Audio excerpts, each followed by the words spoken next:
In sampling, we use some common terminologies. For example, population or study population, we denote it with capital N.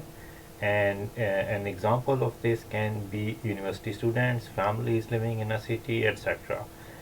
And in sampling, we take a sample size, and that sample basically represents a small group within a community or population. So, for example, if we are talking about student, then we take a sample which will consist of a small group of students or families or electors, right? So, this sample is basically a subset of the whole population. Now, there are some other terminologies which we use in sampling. For example, one is sample size, which is basically represented by small n, and it is the number of entities in our sample.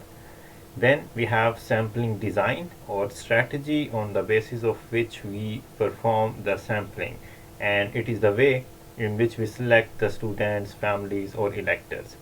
Then we have a sampling unit or sampling element, and it represents each student. For example, every individual in a population or family will represent a single sampling unit or sampling element. Also, the sample statistics basically explain or describe our findings, which is based on some information which we obtained from our sample. Also, there are some basic statistical descriptions which we use in order to describe our data. So, the basic motivation behind using these statistical descriptors is to have a basic understanding of the data, right? So, the target is to develop the understanding of the data, and for that purpose, we use different statistical descriptions. And it also tells us about the central tendency, variation, and spread of the data.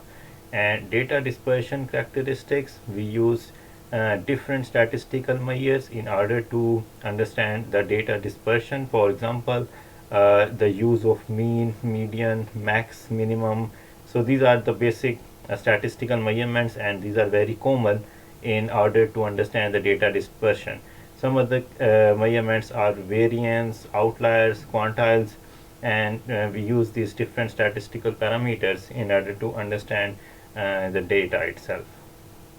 And then we have some numerical dimensions which correspond to sorted intervals. For example, data dispersion, it is analyzed with multiple granularities of precision, and box plot or quantile analysis on sorted intervals.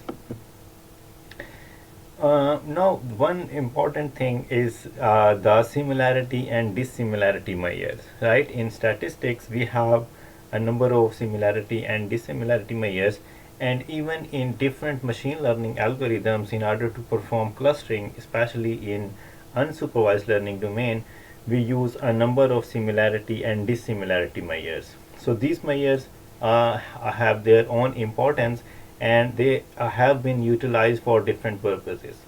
So for example, the similarity measure, it is a numerical measure which tells us that how alike two data objects are, right? So if I want to measure that how much two different objects, the similarity between them, the similarity measure is a common measure which can tell us that how alike the two different objects are. Or the value is higher when objects are more alike, and if those objects are not alike or they are very different, then the value of the similarity measure will be low. And the common range of this similarity is between 0 to 1. So it means that if the similarity measure is resulting close to 1, then the two objects between which we are finding the similarity, they are much more alike. And on the other hand, if this measure is close to 0, then in that case we can say that objects are not alike. Similarly, dissimilarity basically represents the distance measure, right? So we calculate the distance between two different objects in order to measure the dissimilarity. So it is a numerical measure of how different two different objects are. So it is a little bit converse of the similarity, because here we are more interested in finding that how different the two objects are, as compared to similarity, in which we were interested in measuring that how much two objects are alike. So in case of dissimilarity measure, when it is lower, it means that the objects are more alike, and when it is higher, then it means that objects are not alike. So minimum dissimilarity can be 0, and its upper limit can vary. So there is another measure which is called the proximity measure, and it refers to a similarity or dissimilarity. So the most common statistical measures, as I told you earlier, which can be used to measure the central tendency, are three common measures. One is mean, other is median, and third is mode. So we can calculate these three measures to measure the central tendency of different objects.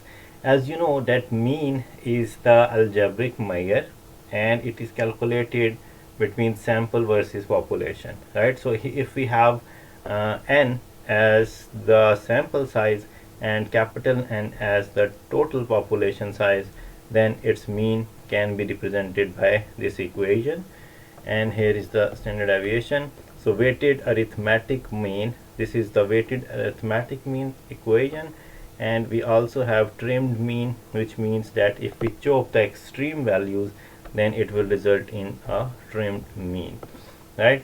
Another important statistical measure is the median, which is basically computed by the middle value if odd number of values, or average of the middle two values otherwise, right? So if we have odd number of values, then we can take the middle one as the median, or on the other hand, if we have even number of values, then we can calculate their average and they can result in the median. Also, the estimated by interpolation, we can also use the techniques of interpolation to perform estimation. And the third measure is mode, which is the value that occurs most frequently in the data, right? So the value which is occurring in a repeated fashion, or have a higher occurrence frequency, then we can take that as the mode of. Also, sometimes we also encounter with the symmetric and the skewed data. So here are some of the graphs which tells you that whether the data is symmetric or skewed. And median, mean, and mode of symmetric positively and negatively skewed data are shown in this figure.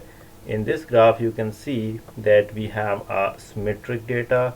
Here the data is positively skewed, and here the data is negatively skewed, and we are calculating our statistical measures, mode, median, and mean on the basis of these graphs. So again, these are the classical standard formulas in order to calculate mean and average, right? And you know that in order to calculate standard deviation, which basically tells us that on average how far the data values are from the mean, so here is the expression through which we can calculate the standard deviation of the data. So these are some very important statistical measures which help us to not only analyze data but also to generate some insights from the data. And as far as machine learning is concerned, so these measures and these statistical parameters plays a very vital role, or I can say that they basically build the foundation of many machine learning algorithms. So now you will see the next in next section, when we will go into the basics of machine learning, you will see that all these mathematical and probabilistic foundations, we are using these things in basic machine learning algorithms, and not in basic machine learning algorithms but also in many advanced level algorithms of machine learning and deep learning.